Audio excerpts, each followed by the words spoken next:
अब हुकूमत को क्या करना चाहिए, किस किस्म के इकदाम करने चाहिए कि पाकिस्तान में जो है आने की दावत दें? ये बहुत खतरनाक हरकत कर रही है यूएई के प्रिंस। इनको रियलाइज नहीं हो रहा where they are heading towards.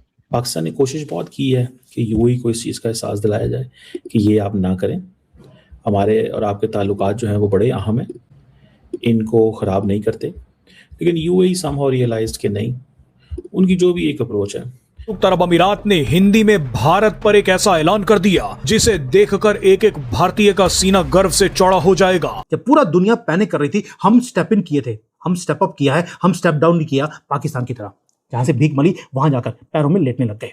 Pakistan को लगा कि वो यूएसए, सऊदी अरेबिया, यूएई इन सब के साथ वो डबल प्ले कर सकता है। उनको लगा कि यार उनकी जो लोकेशन है, ये जियोपॉलिटिकल लोकेशन, जो उनको लगता है कि यार ये हम इंडिस्पेंसिबल हैं, सभी को हमारी जरूरत है, दे आर डेड रॉन्ग। हाँ, 4 धमाके हो गए सर। गोरा भाग जाएगा, इंडियन और पाकिस्तानी अपनी रियल एस्टेट बेचेगा, जो कल भी सर रीलोकेट होंगे यहाँ पे, क्योंकि वो भी खंडर बन गया है। यूएई ने, नरेंद्र मोदी ने बहुत इन्वेस्टमेंट किया मुसलमान दुनिया में, और पाकिस्तान को समझ नहीं आ रही थी क्योंकि पाकिस्तान जाता था सिर्फ पैसे लेने। वो सारे अरबी नाराज हो गए। भारत एक सच्चा बहादुर सहयोगी है जो दुनिया को अपना असली रूप दिखाएगा। भारत एक मजबूत देश है जिससे सभी इस्लामी जिहादी आतंकवादी डरते हैं। जो उनके ईरान के साथ भी ताल्लुकात हैं, सऊदी अरब के साथ भी ताल्लुकात हैं, इसराइल के साथ भी ताल्लुकात हैं, यूएई के साथ भी ताल्लुकात हैं, अमेरिका के साथ भी ताल्लुकात हैं, रूस के साथ भी ताल्लुकात हैं, चीन के साथ भी ताल्लुकात हैं। यानी पूरी दुनिया के साथ वो अपने ताल्लुकात को एंजॉय कर रहे हैं। और दूसरी जानिब पाकिस्तान ने हमेशा तरह के मसाइल का पाकिस्तान को सामना करना पड़ा, और आज इस वक्त आप देख सकते हैं कि अक़वाम आलम में पाकिस्तान कहां खड़ा है। आइंदा हमने अदायगियां भी करनी है, दबाव है इस पर, क्योंकि 23 अप्रैल तक यूएई को हमने $3.5 अरब जो है अदा करने हैं, और इसके अलावा हमने $1.3 अरब की अदायगियां जो है जून तक करनी है। और नमस्कार दोस्तों, जय हिंद। पाकिस्तान के इस्लामाबाद में ईरान और अमेरिका के बीच फर्जी शांति वार्ता पूरी तरह से फेल होने के बाद पाकिस्तान को बहुत बड़ा झटका लगा है। एक तरफ जहां पाकिस्तान अपने आप को दिवालिया होने से बचाने के लिए सऊदी, कतर और अमेरिका से डॉलर की भीख मांग रहा है, वहीं दूसरी ओर विदेश मंत्री डॉक्टर एस जयशंकर यूएई पहुंचे हुए हैं, जहां वो यूएई के लीडर के साथ मीटिंग कर रहे हैं। इस बातचीत के बाद यूएई ने हिंदी में भारत पर एक ऐसा ऐलान कर दिया है जिसे देखकर एक एक भारतीय का सीना गर्व से चौड़ा हो जाएगा। वहीं दूसरी ओर पाकिस्तान को बहुत बड़ा सदमा लगा है। यूएई के कई ताकतवर लोगों ने एक्स पर लिखा है कि भारत एक सच्चा और बहादुर सहयोगी देश है जो दुनिया को अपना असली रुख दिखाएगा। भारत एक मजबूत देश है जिसे सभी इस्लामी जिहादी आतंकवादी डरते हैं। इसके अलावा उन्होंने पाकिस्तान को आड़े हाथों लेते हुए बोला है कि पाकिस्तान बिल्कुल भी भरोसेमंद देश नहीं है, वो सिर्फ गल्फ देशों से पैसा मांगता है और झूठे वादा करता है। वही ये सुन पाकिस्तान को बहुत बड़ा सदमा लगा है। तो डॉक्टर जयशंकर जो हैं वो यूएई और मिडल ईस्ट का दौरा कर रहे हैं उस वक़्त में जब टॉक्स हो रही थी अमेरिका और ईरान की। ये बड़ी इम्पोर्टेंट चीज़ है। इंडिया और आपको पता है यूएई के बहुत ज़बरदस्त करीबी ताल्लुकात हैं, और सुनने में ये भी आया कि जो लीडरशिप है इंडिया की और ईरान यूएई की, उन्होंने कुछ अर्सा पहले ये सोचा था कि हम डिफेंस एग्रीमेंट करें, ठीक है जी। और वो डिफेंस एग्रीमेंट जो है वो यूएई और इंडिया का, और उसका मकसद क्या था कि पाकिस्तान और सऊदी अरब का डिफेंस एग्रीमेंट हुआ है, तो उस हवाले से वो चाहते थे। देखिए, पाकिस्तान का और जो सऊदी अरब का डिफेंस एग्रीमेंट है ना, उसमें सिचुएशन ये है कि पाकिस्तान तो मरने मराने को तैयार है। पाकिस्तान कहता है जी कि हम तो प्रोटेक्शन करेंगे सऊदी अरब के अंदर हरमैन की, एक बात। दूसरी बात, हम वो कहते हैं कि जी हम प्रोटेक्शन करेंगे, और जो सऊदी अरब की प्रोटेक्शन के हरमैन की प्रोटेक्शन वहीं से शुरू हो जाती है जहाँ सऊदी अरब का बॉर्डर है। दैट्स अ पोजीशन, ठीक है जी। तो मुझे ये लगता है कि ये जो अप्रोच है ये बड़ी इंटरेस्टिंग है। क्या इंडिया और यूएई वो हासिल कर पाएंगे जो वो चाहते हैं? और अभी जो सिचुएशन बनी है, मुझे ऐसा लगता है कि इंडियंस गए थे UAE to give a message of solidarity. Pakistan और यूएई के मामलात जो हैं वो ख़राब हुए थे, और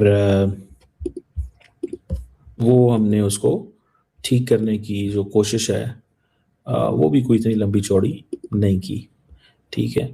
इसलिए कि अब ताल्लुकात ख़राब हैं तो हम कुछ कर नहीं सकते। उसकी वजह यह है कि पाकिस्तान ने अपने आप को सऊदी इक्वेशन में डाल लिया, ये याद रखिएगा। पाकिस्तान ने कोशिश बहुत की है कि यूएई को इस चीज़ का एहसास दिलाया जाए कि ये आप ना करें, हमारे और आपके ताल्लुकात जो हैं वो बड़े अहम हैं, इनको ख़राब नहीं करते। लेकिन यूएई समहाउ रियलाइज्ड कि नहीं, उनकी जो भी एक अप्रोच है। आपको याद होगा कि इंडिया बहुत ज़्यादा एक्स्ट्राऑर्डिनरी अप्रोच कर रहा था अरब दुनिया को, समझ रहे हैं बात को। और वो जो अरब दुनिया को अप्रोच कर रहा था उसका मकसद क्या था?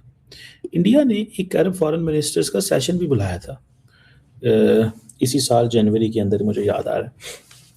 अरब फॉरेन मिनिस्टर आए थे, एनर्जी, ट्रेड, इस तरह की चीज़ें।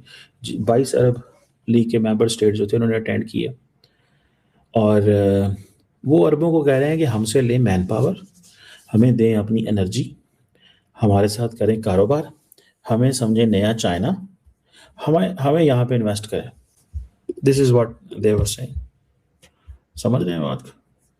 That's a very significant point. मैं आपको बात बताऊँ, ये बहुत सिग्निफिकेंट पॉइंट। कहीं ना कहीं पे दिस इज कंसिडर्ड कि ये जो चीज़ है ना, ये जो चीज़ है ये बड़ी मेरी नज़र में इम्पॉर्टेंट है, मैं अगर इसको सही मानों में कहूँ तो। अच्छा, वो कैसे? जो अमारातीज़ हैं वो पाकिस्तान के भी बड़े करीबी दोस्त हैं, पार्टनर हैं, लेकिन अब वो पाकिस्तान पे उस तरह एतबार, इम्प्रेशन ये है, नहीं करते।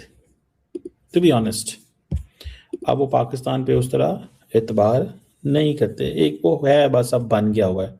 तो पैनिक पाकिस्तान के अंदर इतना ज्यादा रियल है कि नेशनल टीवी के ऊपर आकर सिर्फ अभी कुछ दिन पहले टॉप पाकिस्तानी एक सेनेटर है जिसने आकर बड़ी ही उल्टी सीधी बातें यूएई को बोलनी शुरू कर दी।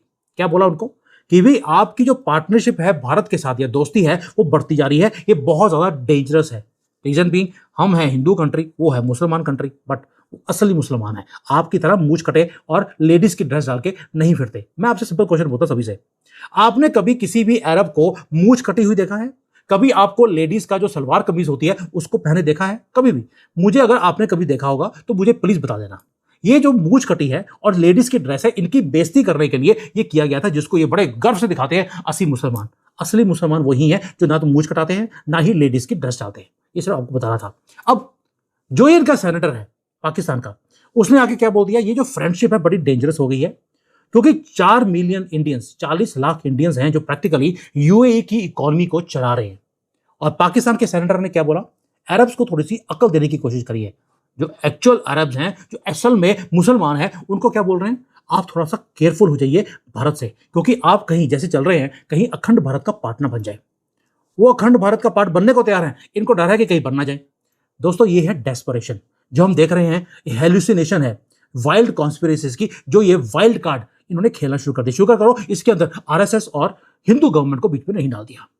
ये हार्ड जियोपॉलिटिकल ट्रूथ है कि ये पागल हो चुके हैं और जयशंकर जी इनको पागल करके ही छोड़ेंगे। और ये सुअर सड़कों पे ये हु हा करते हुए आपको दिखाई देंगे। अब ट्रुथ क्या है? ट्रुथ ये है कि यूएई ने चूज कर लिया भारत को, क्योंकि सऊदी अरेबिया ने चूज कर लिया पाकिस्तान को। और के पाले में पूरा जा चुका है पाकिस्तान सऊदी अरेबिया के। अब यूएई रिकॉग्नाइज क्या करता है? जयशंकर जी की विजिट में उन्होंने रिकॉग्नाइज किया कि भारत एक super power, economic super power east जो वर्ल्ड है उसका बनता जा रहा है। अभी बना नहीं है, बनता जा रहा है। और जब मिडल ईस्ट के अंदर जब हर एक कंट्री ने यूएई को छोड़ दिया था इस कॉन्फ्लिक्ट के अंदर, यूएई की लीडरशिप ने हेजिटेट नहीं किया, उन्होंने भारत की गवर्नमेंट से बात करी और हमने इनकी हेल्प भी करी। दूसरा एक काम और किया, जब हमने इनकी हेल्प करी तब यूएई ने, जो हमारा इंडियन डायस्पोरा वहां पे 40 लोग रहते हैं, 40 लाख लोग, उनको शील्ड भी किया। हमारे जो इंडियन सिटीजन हैं उनको सेफ रखा। मैं खुद दुबई में था, मैंने देखा है कि जब हम वहां पे फंसे हुए थे, हमें फ्लाइट्स वापस नहीं मिल रही थी, गवर्नमेंट की तरफ से कॉन्टिन्यूस एक वो था कम्युनिकेशन कि भाई हम फ्लाइट्स चेक कर रहे हैं, आपको अगर होटल की दिक्कत है हम आपके होटल के पेमेंट करने को तैयार हैं, आपकी स्टे सेफ होनी चाहिए। और उसके बाद मैं आया था दुबई में चाइनीज एयरलाइन में, वापस गया हूं एमिरेट्स ने, गवर्नमेंट ने हमें फ्लाइट अरेंज करके हमें कंट्री में वापस भेजा है।